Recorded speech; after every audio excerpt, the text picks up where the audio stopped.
জীবন নিয়ে কখনো আফসোস করি না, কারণ এক জীবনে মানুষ সব কিছু পায় না। কিছু কিছু জিনিস আছে যেটা মানুষের অপূর্ণতায় থেকে যায়। হ্যালো গাইস, আসসালামু আলাইকুম। সবাই কেমন আছেন?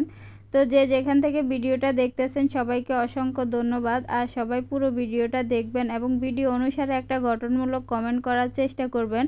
আসলে বাচ্চারা দেখা গেছে যে সবসময় বাসার মধ্যে বন্দি থাকতে থাকতে তাদের জীবনটা বোরিং হয়ে যায়। তো মাঝে মাঝে চেষ্টা করবেন নিজের সন্তানকে ভালো রাখার জন্য, বা তাকে একটু আনন্দ দেওয়ার জন্য মাঝে মধ্যে কিছু পার্ক বা এমন কোনো জায়গায় ঘুরে আসবেন যেগুলোতে গেলে বাচ্চাদের মন ভালো হয়ে যাবে।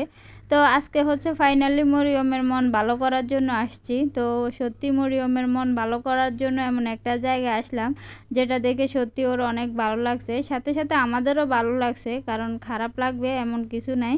আসলে দেখা গেছে কিছু কিছু জায়গা আছে যেখানে আসলে একটু শান্তি লাগে। মানুষের মধ্যে আর কি দেখা গেছে ভিড়ের মধ্যে থাকলেও তবুও কিন্তু চারদিকের পরিবেশটা দেখে একটু ভালো লাগে। আর মাঝে মধ্যে নিজেকেও একটু সময় দিবেন, কারণ সবসময় আমরা কাজে মধ্যে থাকি বা ব্যস্ততার মধ্যে থাকি, সময় বের করতে পারি না। তবে আমি মনে করি মাঝে মধ্যে নিজেদেরকেও একটু সময় দেওয়া ভালো। তো যখন আপনাদের ভাইয়া আমাদেরকে নিয়ে কোথাও বের হতে পারে না, তখন আমি মাঝে মধ্যে মরিয়মকে নিয়ে বের হয়ে যাই। আর এত সুন্দর সুন্দর জায়গা যেগুলোর মধ্যে না ঘুরলে দেখা যায় অনেক মিস করে ফেলি।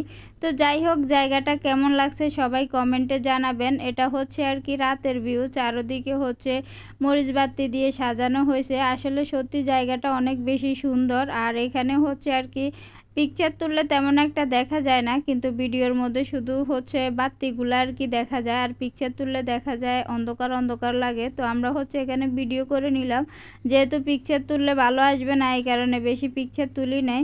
তো যাই হোক, আসলে সব মিলিয়ে আজকের দিনটা আমার খুবই ভালো কেটেছে। আসলে মাঝে মধ্যে আমার ঘুরতে গেলে কিন্তু মনটা ভালো হয়ে যায়, কারণ দেখা গেছে সব সময় বাসার ভিতরে থাকি, মনটা অনেক সময় খারাপ হয়ে যায়। দেশের জন্য বা গ্রামের জন্য মন খারাপ লাগে। তো এই কারণে আমি যখন গ্রামে আসি তখনই চেষ্টা করি কোথাও না কোথাও ঘুরতে যাওয়ার। আর দ্বিতীয় কথা ঢাকায় আমি তেমন বেশি বাসা থেকে একা একা বের হই না, কিন্তু গ্রাম যেহেতু আমাদের পরিচিত, এখানে ছোট থেকে বড় হয়েছি, এই কারণে গ্রামের যে কোনো জায়গায় যেতে আমার ভালোই লাগে, খারাপ লাগে না। তো এখানে আমরা চলে আসলাম একটা ফুচকা দোকানে, এখন ফুচকা খাবো।